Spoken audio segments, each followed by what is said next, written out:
All right, so for this lesson and the last one in this unit, I'm looking at what an indefinite integral is, which is essentially an antiderivative. When you see this symbol, this integral symbol, but without any upper and lower bounds, notice there's no values here, this denotes an indefinite integral, which, as you can see here, basically denotes the antiderivative plus some constant. And so let's just look at these. For example, here, I'm going to call this an indefinite integral. There's no bounds on here. And if there were bounds, let's say I want to find the area from 1 to 2, the first thing I would do is find the antiderivative, or the indefinite integral. And so looking at this, I can just use the power rule in reverse quite quickly. And so the indefinite integral would be using the power rule kind of backwards for n squared. That becomes n to the power of 3 divided by 3 minus just 3n plus some constant. That's it. If I wanted to find a definite integral, I would then use this function here, except the constant I wouldn't need to deal with. So let's look right here. Deceivingly tricky. I want to find the antiderivative of tan squared x, but that said, what's the antiderivative of tan squared x? Well, I don't blame you if you're not sure, because it's not one of the basic trigonometric functions. So we are kind of stuck until we potentially think about some of our identities, our trigonometric identities. And I want to start with what I think is the most important trigonometric identity, which is not immediately helpful, but will be helpful in a moment. This is the Pythagorean identity here. That said, there's various forms of it. This isn't the only form.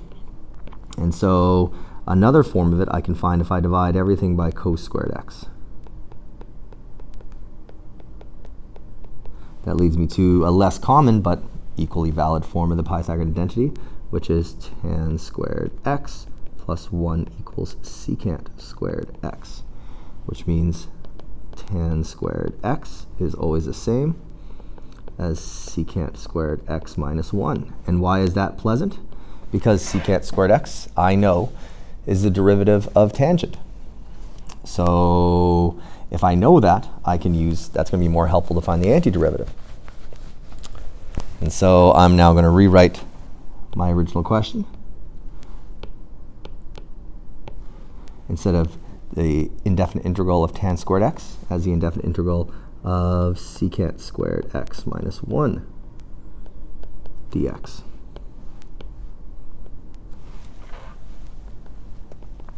And now I can just integrate this or find the antiderivative by looking at these two parts separately.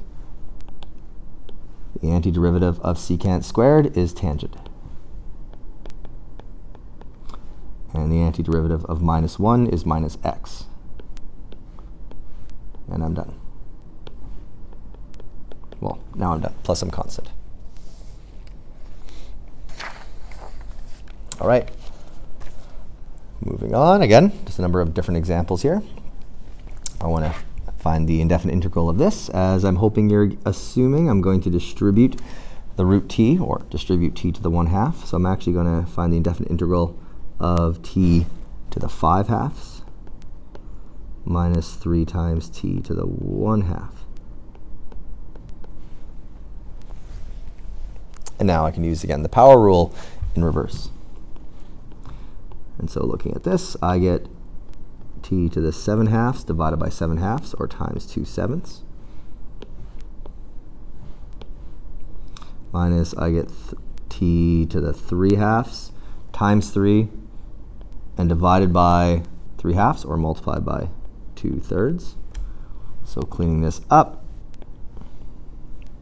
I get a rather simple answer, plus my constant.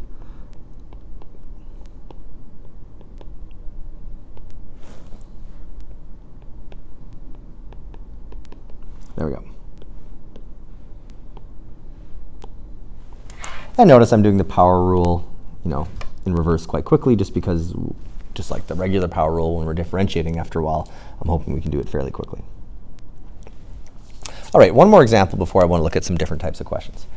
But one more example of just purely finding the indefinite integral. So again, I want to find the indefinite integral of this. Again, I'm not yet going to find antiderivatives. I first want to rewrite the form of this, and where I'm going to rewrite this rational expression as two terms using exponents or negative exponents. And so I'm going to rewrite this as 4 times u to the negative 1/2 plus 6 times u to the positive 1/2. Essentially, I'm just taking 4 and dividing by root u and 6u dividing by root u.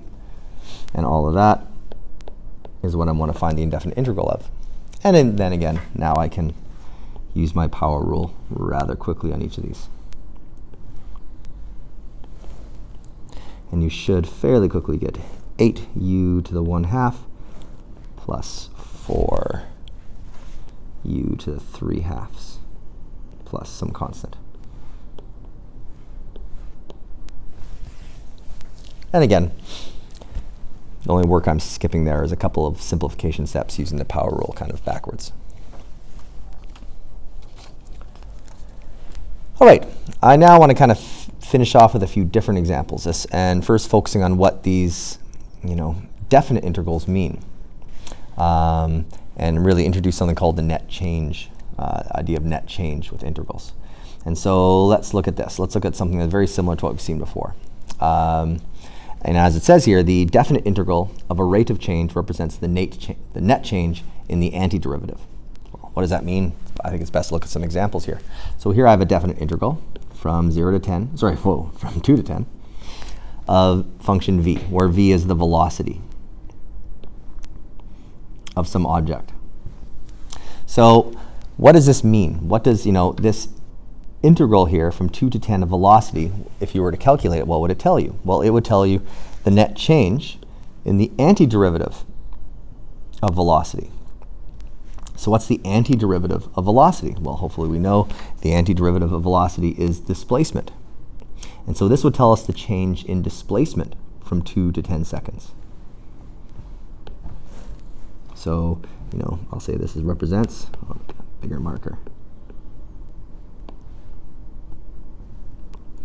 So this represents the net change, the total change in displacement.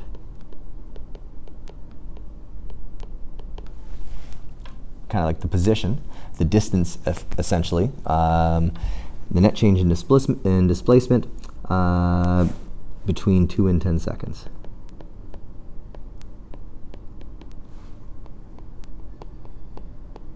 So that's what that number would represent. The change in position. Your value would be a distance, a total distance, that the net change overall between those 2 points. Now that is something we've seen sort of before, about how this integral of velocity brings us back to displacement. But let's get away from just that sort of stuff. What if I have something a little bit different? What if in this case v prime is the rate of change of water in a reservoir? So what would the integral from 0 to 5 of v prime t dt represent? Again, where this time v prime is the change in water, the change in height, change in volume, I should say, actually, of a reservoir. Well, the antiderivative would be just v, and v therefore would be velocity. So this integral would represent the change. Did I say velocity? I think I did. V would represent just the volume, not the change in volume. And so this integral here would represent the change in volume, the difference in total volume between 0 and 5 hours in this case. How much did the volume of this reservoir change in those 5 hours?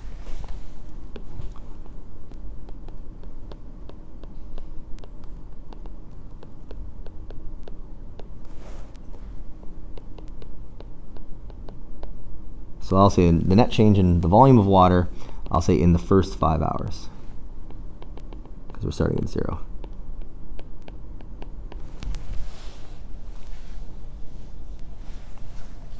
All right, let me look at 2 different examples. So in this case, dp dt is the change in population over time between just 2 points in time, A and B.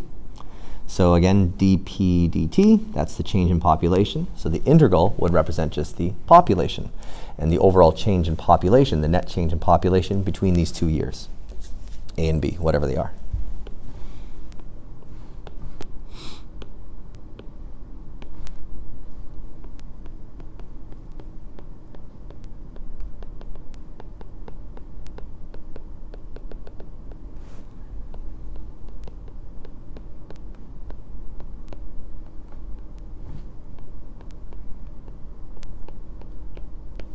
All right.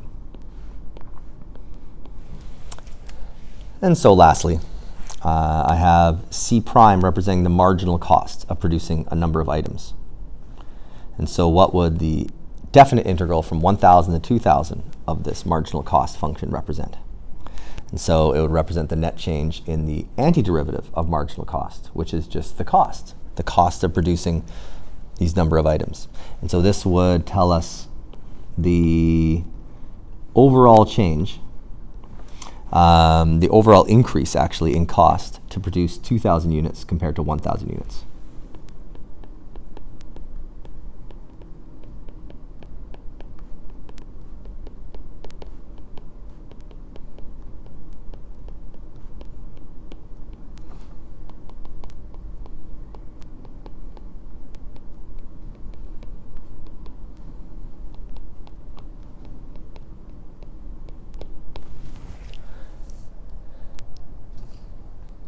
All right, so that leads me to the last question, which seems fairly familiar at first, but we'll kind of wrap up this part of the unit, and will eventually lead us into the last part of this course. So here, I have a graph with a shaded region. That's fairly familiar, but it's shaded in a different way. That said, I have a graph of a relation, not a function.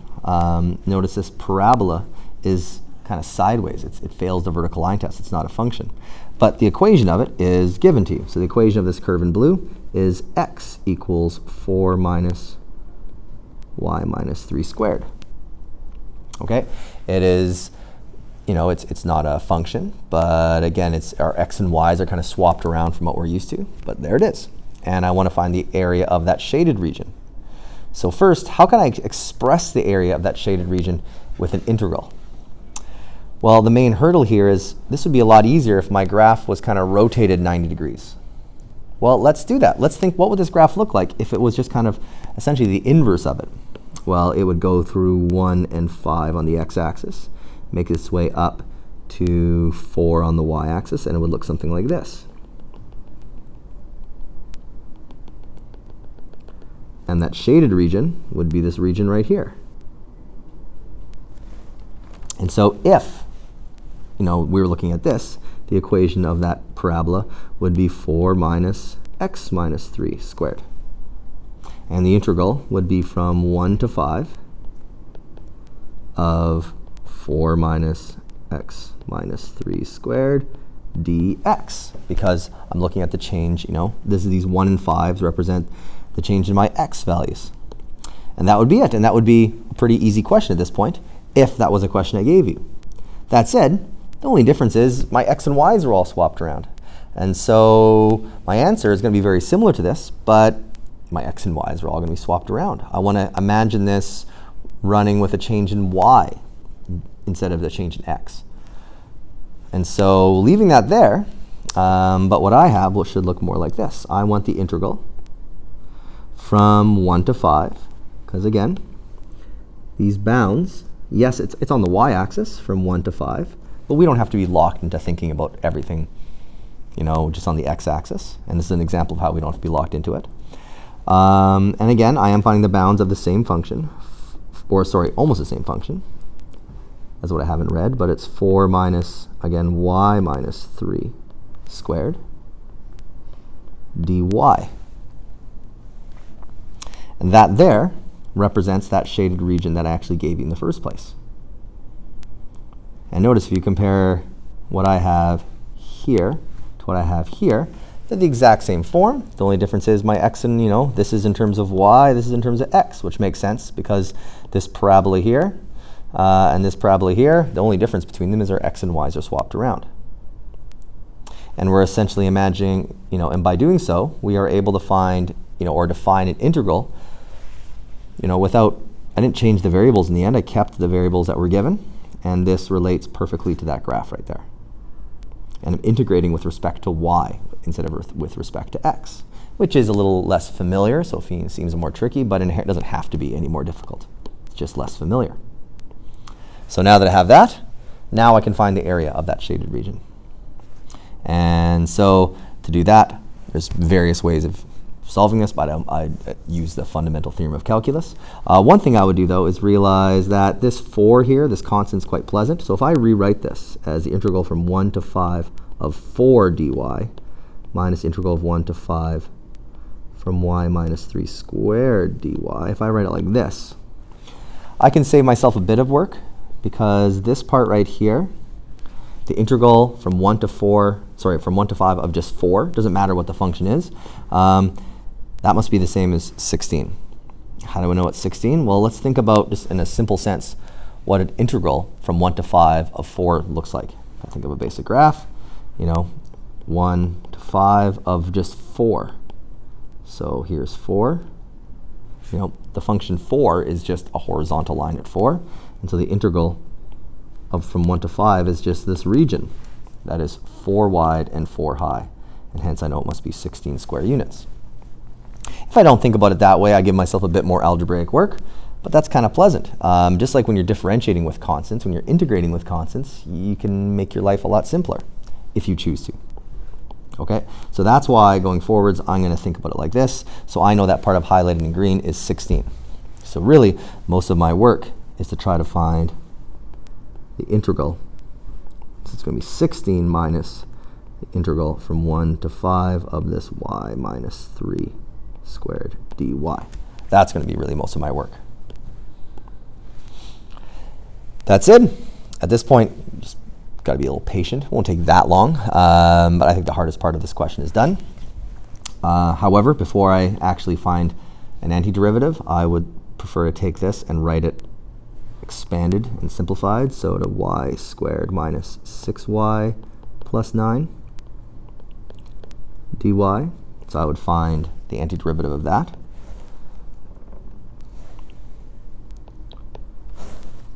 Which is 1/3 y cubed minus 3y squared plus 9y. Now I don't need to worry about the constant because I'm actually going to use this now, but this is what I want to focus on from 1 to 5.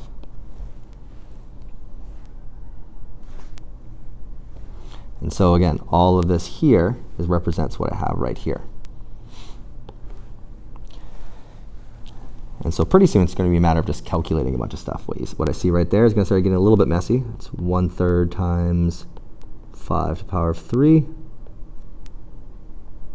minus 3 times 5 squared plus 9 times 5 minus, and so on.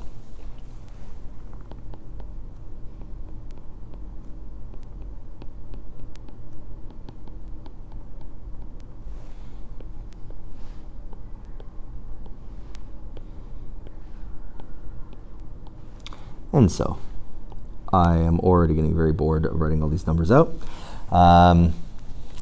Calculate everything you see highlighted in red, and you get 16/3. I'll do it in 2 steps. You get, first part, you get 35/3 minus 19/3, which is 16/3. So that is the value of this integral from 1 to 5 of y minus 3 squared, 16/3.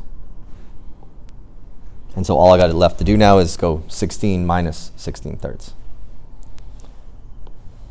So, because again, it was 16 minus all of this.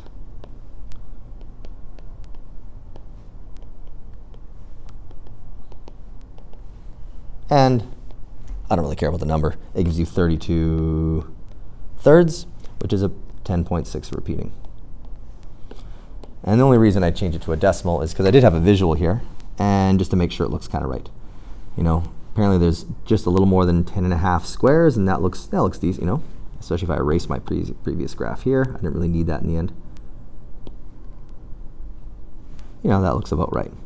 1, 2, 3, 4, 5, 6, 7, 8-ish, blah, blah, 10 2/3, 10.6 repeating. Sounds about right. That's the only reason I decimalize it. And that's where I'm going to stop.